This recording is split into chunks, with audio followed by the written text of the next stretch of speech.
अगर आप भी चाहते हैं बिट्टू मलंगिया इंटरटेनमेंट का ऑडियो वीडियो सबसे पहले आप तक पहुंचे, तो लाल बटन को दबाकर चैनल को सब्सक्राइब करें और बेल आइकन दबाना ना भूलें।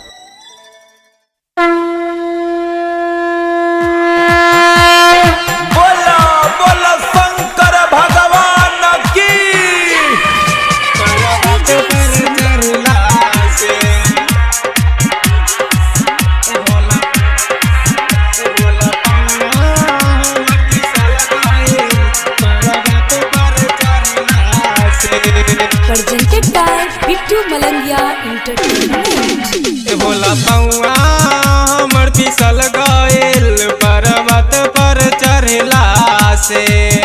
भोला पौआ हमर फिसल गइल पर्वत पर चढ़ला से। चढ़ले चाहेले चढ़ल जाला हो, चढ़ले चाहेले चढ़ल जाला हो। ए भोला पौआ फिसलला से। ए भोला पौआ हमर फिसल गइल पर्वत पर चढ़ला से। ए भोला पौआ हमर फिसल गइल पर्वत पर चढ़ला से। चढ़ले चाहेले चढ़ल जाला हो, चढ़ले चाहेले चढ़ल जाला हो। ए भोला पौआ फिसलला से। ए भोला पौआ हमर फिसल गइल पर्वत पर चढ़ला से। presented by Bittu Malangiya entertainment. पर्वत पर चढ़ला से।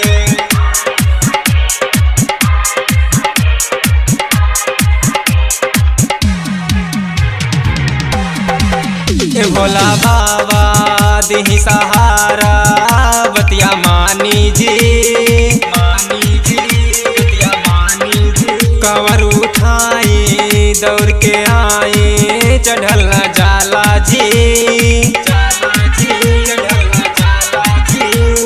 चाची लंपी हिले मस्ती में हिले ले चढ़ल जाला चढ़ला से। ए भोला बाबा देहि सहारा बतिया मानी जी, मानी जी बतिया मानी जी। कवर उठाई दौड़ के आई चढ़ल जाला जी, जाला जी चढ़ल जाला जी। चाची लंपी हिले मस्ती में हिले ली चढ़ल जाला चढ़ला से। ए भोला पौआ हमर फिसल गइल पर्वत पर चढ़ला से। ए भोला पौआ हमर फिसल गइल पर्वत पर चढ़ला से।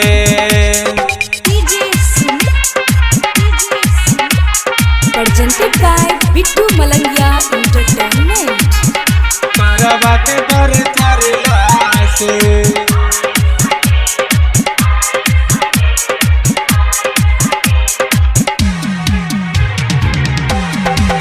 अमित में दर्दी बारा निधर दी बात ना बुझते हैं, बात ना बुझते हैं, बात ना बुझते हैं। कैसे मैं आऊँ जलवा चढ़ाऊँ हम तो झूमते हैं, हम तो झूमते हैं, हम तो झूमते हैं। अमित बेदर्दी के बदली कहानी बाबा देख ले पर्वत से।